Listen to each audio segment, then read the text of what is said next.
From time to time, I talk about different Jesus movies that we have seen on TV, growing up. Every couple of years, it seems there's a new Jesus movie that's out, and it has a different perspective on who Jesus was, his message, a different focus on what he's supposed to mean for us, a different way of doing the art, different way of focusing on historical realism and all kinds of things. Jesus movies, every few years there's a new Jesus movie. When I was a kid, I always looked forward to the scene from today's gospel, if it was going to be in the Jesus movie. That's where Jesus gets really mad. And he goes into the temple, and he's mad at the money changers and the people selling things, and he yells, and he throws the tables around, and the pigeons are flying around, and the sheep get loose, and people are screaming, why is he doing this? And I think, good for you, Jesus. You just go out there and show them how mad you are at all these people doing these bad things. And so I have to say, I kind of took a bit of a wicked delight in watching Jesus kind of throw that stuff around. When I look back, I think part of it was because it helped make me feel good about my own moments of anger and wanting just to kind of show people what's what. We've all had times like that when we've had it. We've had it, and then when we want to let everybody know, enough. In the 70s, there was this movie that was out. I forget the name of the movie. Somebody might help me. I should have Googled it before preparing this homily. I didn't have a chance, but it's about a newscaster who has a lot of bad things happen, and he yells out the window. Some of you my age might remember that, or older, where he says, this is how he was in the movie. Sorry, kids, but he said, I'm mad as hell, and I'm not going to take it anymore. How many of you remember seeing that movie? What was the name of that? Somebody help me. Be a Google for me here. Do you remember the name of that movie? Yeah, Matt's going to Google it for me and tell me at communion time, right? Anyway, it was this, and he was so upset about things, and he got people to go to their windows and their doors and throw it open, and everybody yell, I'm mad as hell, and I'm not going to take it anymore. And people were first feeling that felt kind of good, kind of get it out of your system. But then what happened was more and more people were doing it, and they didn't know what they were mad about. They just felt like saying they were mad. And pretty soon things got out of control. In the past, I would say past couple years, as a priest in the confessional, I have heard more often people struggling with their experiences of anger than I think I've ever had in my whole priesthood. And I just wonder, about that. How do we deal with that? What is that a sign of? I know those of you who know me a bit, I like Facebook. I'm on Facebook. I'm probably there too much, but anyway, a lot of us have that. And if you're on Facebook and you know that if somebody posts something, you have an option of responding to it. You can hit sort of a thumbs up button, which means I like this. And for a long time, the only other ones they had were, a few of them, but one of them was like an angry face. They still have it, So if this thing that's out there that somebody posts gets you mad, you can click an angry face, like, ooh, I'm mad about that. And I found myself frequently clicking the anger button because I was mad. And it dawned on me, first of all, I'm telling Facebook more about my anger than I am my friends. And I don't want to keep doing that. But it dawned on me that I had become myself drawn into this temptation toward widespread anger. That a simple thing of me clicking this angry face button on Facebook contributed in some way to this ocean of rage that's swallowing people up. So I made a decision maybe 3 years ago. I'm not going to click the anger button on Facebook. Now, did that end the torrent of rage in the country? No. But it was a small step for me to say, I'm not going to be swallowed into that.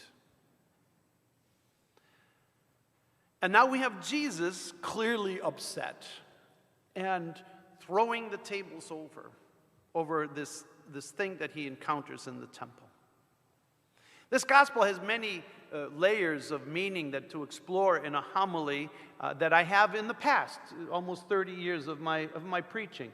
What does it mean that the temple will be destroyed and raised in 3 days? Or who are these peddlers selling things in the temple, and why are they there? And is it really that bad? And things like that. And those are all worthwhile things, but I just felt called to talk about anger and rage. We see Jesus angry. There are other times when he's angry too, but none more obvious than he is in this gospel. And yet we have people, confessing anger, and we list that among the sins that we need to confess, anger. But the Catechism leads us in a more nuanced direction about this. It's something a little more accurate to our human experience, namely this.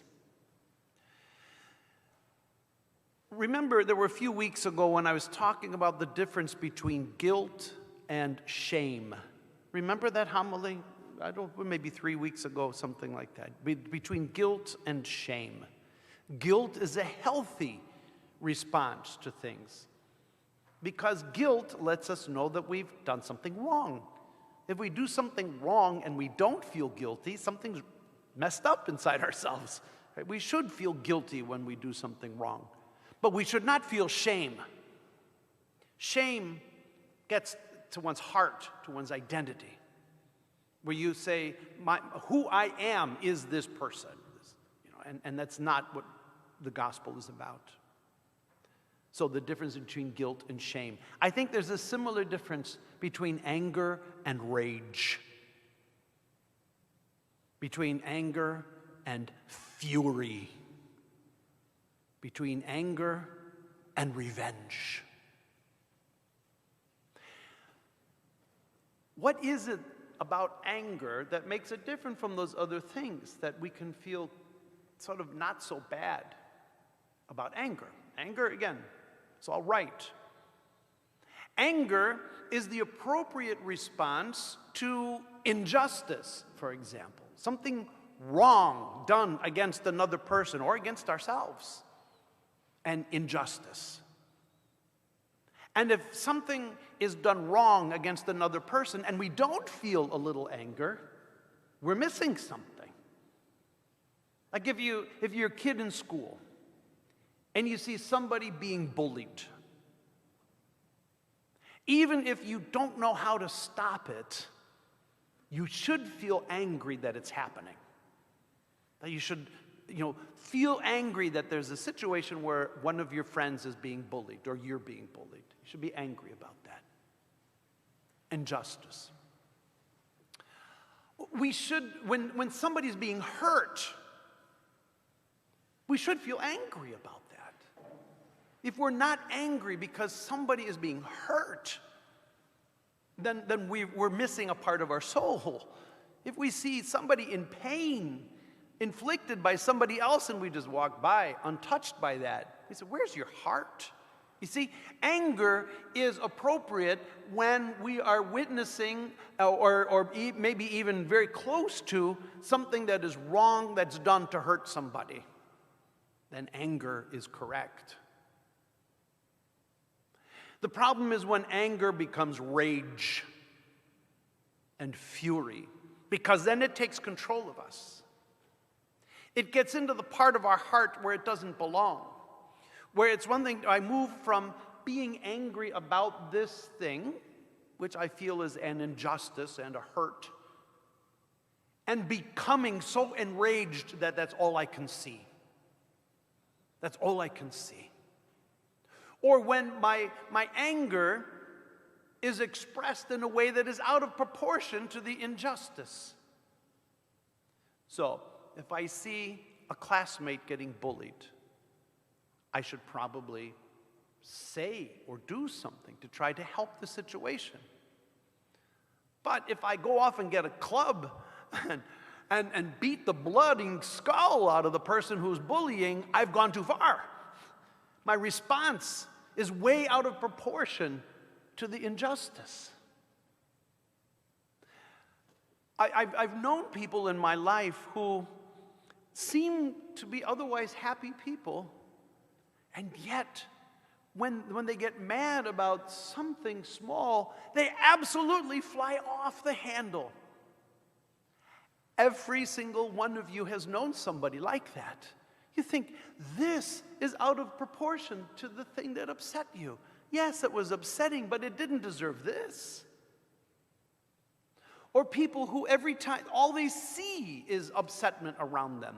They're so consumed with their rage, they are so addicted to their fury, that everything that happens is something that just sucks them back into the vortex of rage. We've all seen that. Men especially have a difficult time with anger. Men are raised to control our emotions. But emotions cannot be controlled, they can only be directed. And the one reason why men have a hard time with anger is because we as boys and as young men and as adolescents have seen what other men's anger can do to people, and we're afraid of it, and we don't want it to get to us. And so we're afraid of anger because we've seen in other men how it's led to rage and violence, and we don't want that. And so we pretend we're not angry at all. That's unhealthy for men. We see it also in society, where anger that becomes rage, becomes fury, becomes revenge, becomes almost like an addiction that is fed to us, and we eat at that fruit as if it's feeding us. We feel strong about it. We feel right about it. Because why? Because we're mad as hell, and we're just not going to take it anymore. And then we forget what it is we're mad about. It's just so fun being angry.